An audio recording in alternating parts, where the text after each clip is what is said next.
Imaginez un instant le silence pesant d'un palais romain, il y a 2 millénaires, alors que la poussière de l'histoire commence à peine à retomber sur l'événement le plus bouleversant de l'humanité.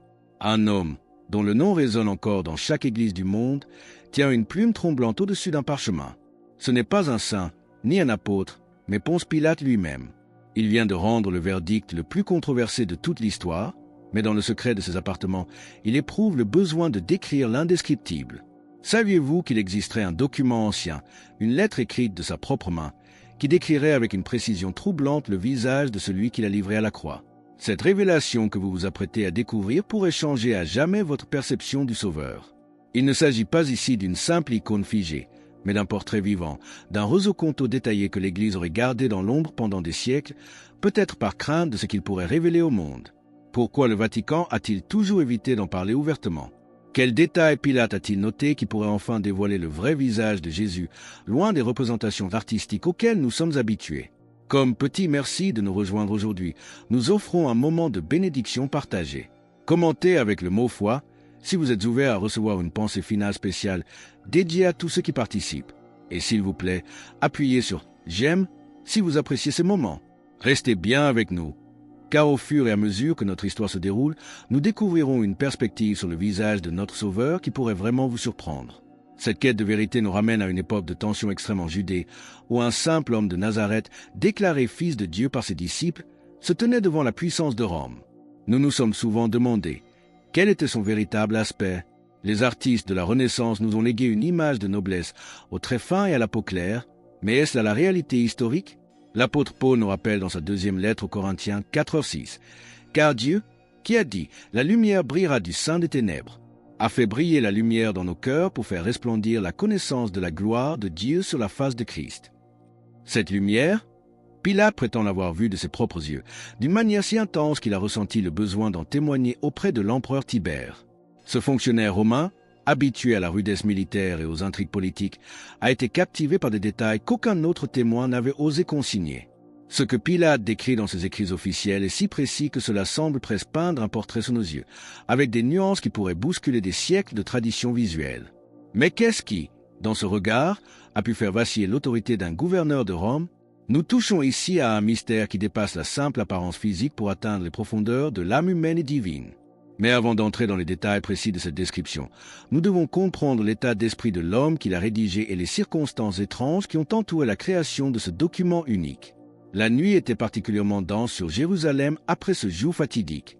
Dans le silence de son palais, Ponce Pilate, le gouverneur romain, s'asseyait seul, le visage marqué par une lutte intérieure qu'aucune victoire n'aurait pu apaiser. Devant lui, sur une table de marbre, reposait un parchemin où il avait jeté ses pensées, une lettre destinée à l'empereur Tibère. Ce document, loin d'être un rapport administratif, est devenu le témoignage d'une rencontre qui a ébranlé ses certitudes. Pilate se souvenait de chaque instant. Le visage de Jésus était gravé dans son esprit comme une marque indélébile. Pourquoi cet homme était-il si différent? Les prêtres l'avaient accusé de blasphème, mais face à lui, Pilate n'avait pas vu un rebelle aux yeux haineux. Il avait rencontré un regard d'une profondeur insondable, une présence qui ne réclamait ni pitié ni vengeance.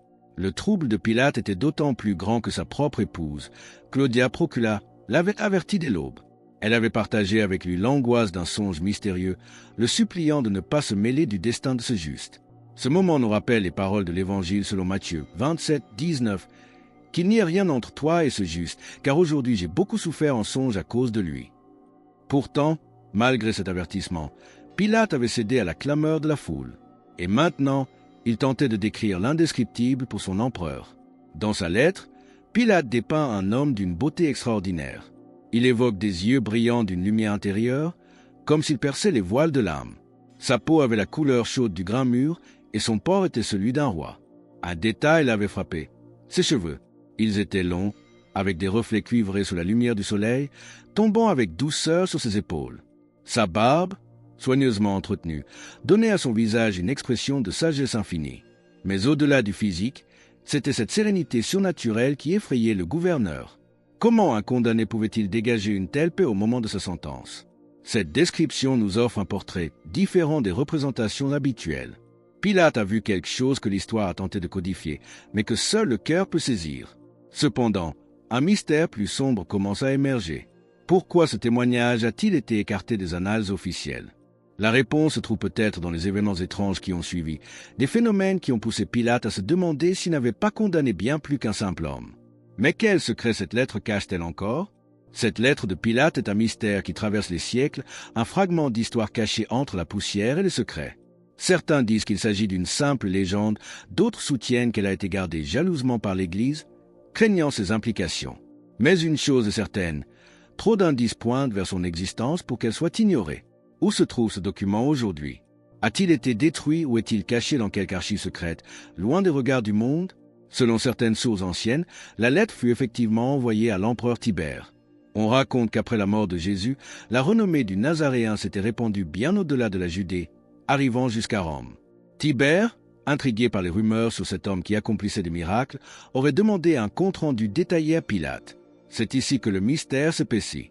Les écrits apocryphes mentionnent une missive où Pilate ne décrivait pas seulement l'aspect physique de Jésus, mais confirmait n'avoir trouvé en lui aucune faute digne de mort. Si cette lettre a existé, pourquoi a-t-elle été soustraite à la connaissance du public? Peut-être parce que Pilate, dans son témoignage, laissait entendre quelque chose d'encore plus déconcertant, que Jésus n'était pas un simple homme, mais que son visage irradiait une présence surhumaine.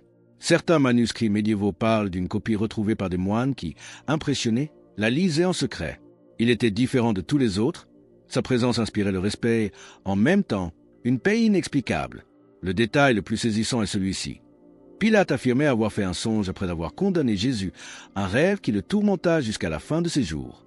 Il y voyait le Christ enveloppé d'une lumière éblouissante, le regard pénétrant, tandis qu'une voix lui murmurait qu'il n'avait de pouvoir que celui accordé d'en haut.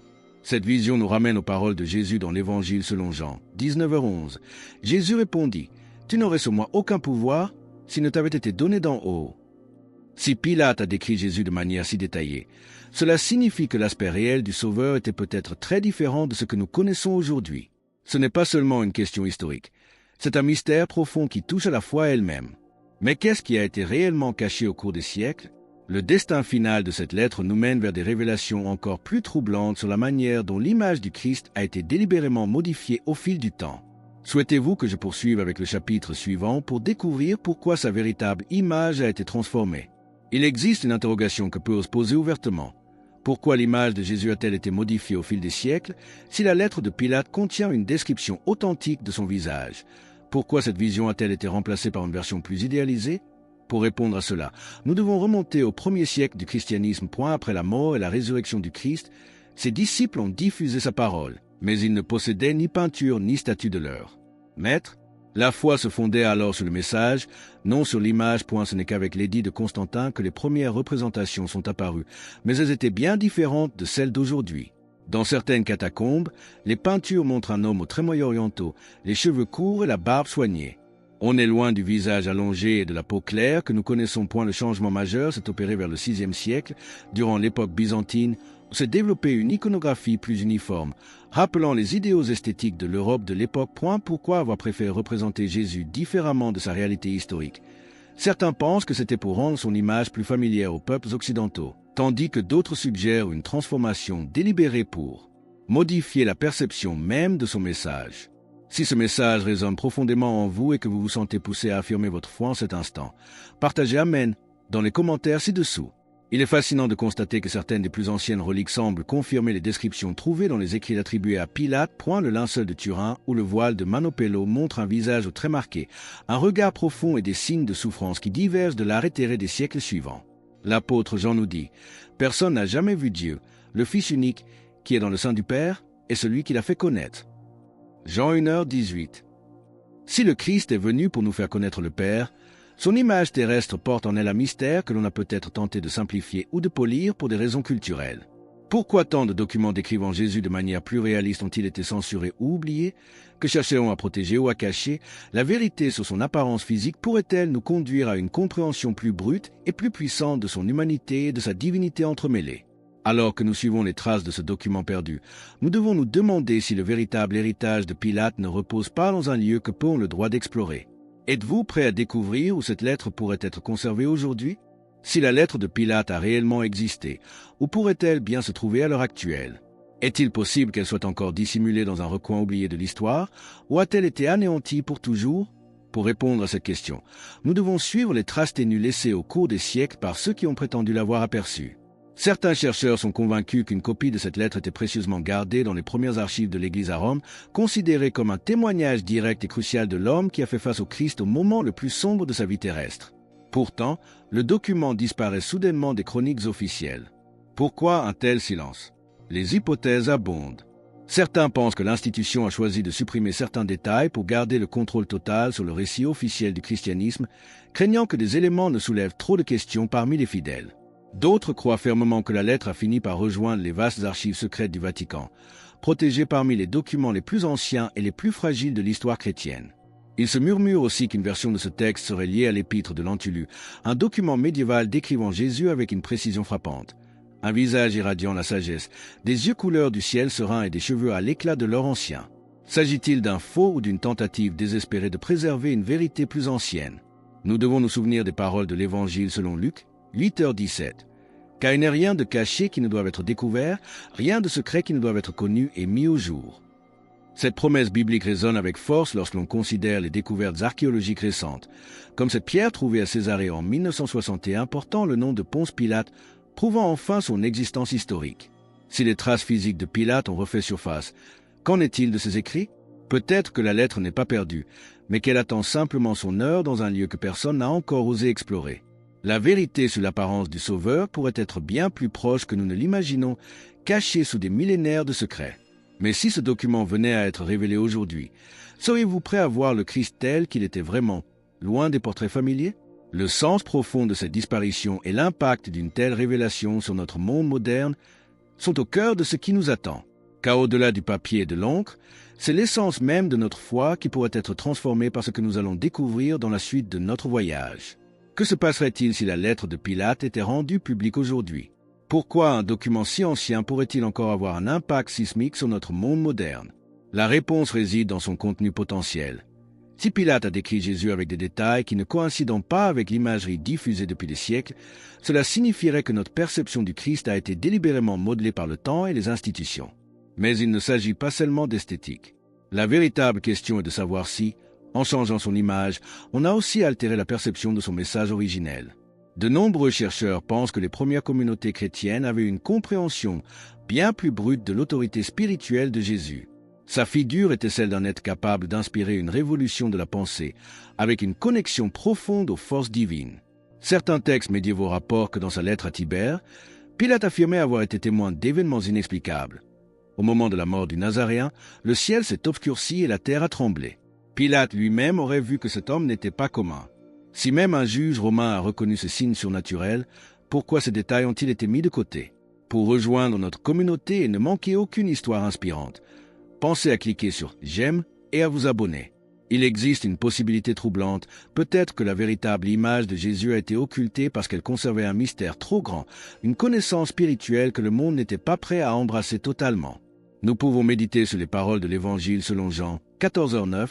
Jésus lui dit « Il y a si longtemps que je suis avec vous, et tu ne m'as pas connu, Philippe. Celui qui m'a vu a vu le Père. Comment dis-tu? Montre-nous le Père ?» Cette affirmation suggère que voir le visage du Christ, c'est entrevoir le divin lui-même. Si la lettre de Pilate capturait ne serait-ce qu'une fraction de cette essence divine à travers une description physique, elle deviendrait le document le plus précieux et le plus dangereux de l'histoire. Le visage de Jésus pourrait être la clé pour comprendre quelque chose de bien plus vaste que la religion, notre propre place dans l'univers et notre lien avec le Créateur. Nous arrivons maintenant au terme de notre enquête, là où les voiles se déchirent enfin. Dans le dernier chapitre, nous découvrirons la révélation finale et ce que cette quête signifie pour l'avenir de notre foi et de l'humanité tout entière. Ne manquez pas ce dénouement, car la vérité est sur le point d'éclater. L'histoire de la lettre de Pilate est une quête qui nous mène aux frontières du visible et de l'invisible. Existe-t-elle vraiment ou n'est-elle qu'une légende façonnée par notre désir de voir celui que nous aimons sans l'avoir connu?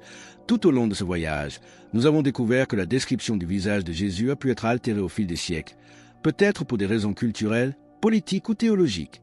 Mais le point central n'est pas seulement de savoir si ses yeux étaient clairs ou si ses cheveux avaient des reflets cuivrés. Il s'agit de comprendre pourquoi cette image a été transformée et ce que cela révèle de notre propre rapport à la vérité. Pilate, un homme de pouvoir habitué à la froideur de la politique romaine, fut profondément secoué par sa rencontre avec le Nazaréen. Ce ne fut pas la couleur de sa peau qui l'impressionna, mais son regard, un regard qui ne demandait pas de pitié, ne montrait aucune peur, mais irradiait une autorité divine. comme nous le rappelle l'Épître aux Hébreux 12h2, ayant les regards sur Jésus, le chef et le consommateur de la foi. C'est ce regard, porteur d'un message éternel, que Pilate a tenté de capturer sur le parchemin. Si cette lettre a été écartée, c'est peut-être parce qu'elle témoignait d'une puissance trop grande pour être contenue dans les cadres de l'histoire officielle. Aujourd'hui, nous vivons une époque où le besoin de redécouvrir l'essence même du Christ se fait de plus en plus pressant. Plus qu'un simple visage, la lettre de Pilate nous offre un message caché qui traverse les millénaires. La véritable image de Jésus n'est pas figée dans le passé, elle se reflète dans la foi de ceux qui cherchent la vérité avec un cœur sincère.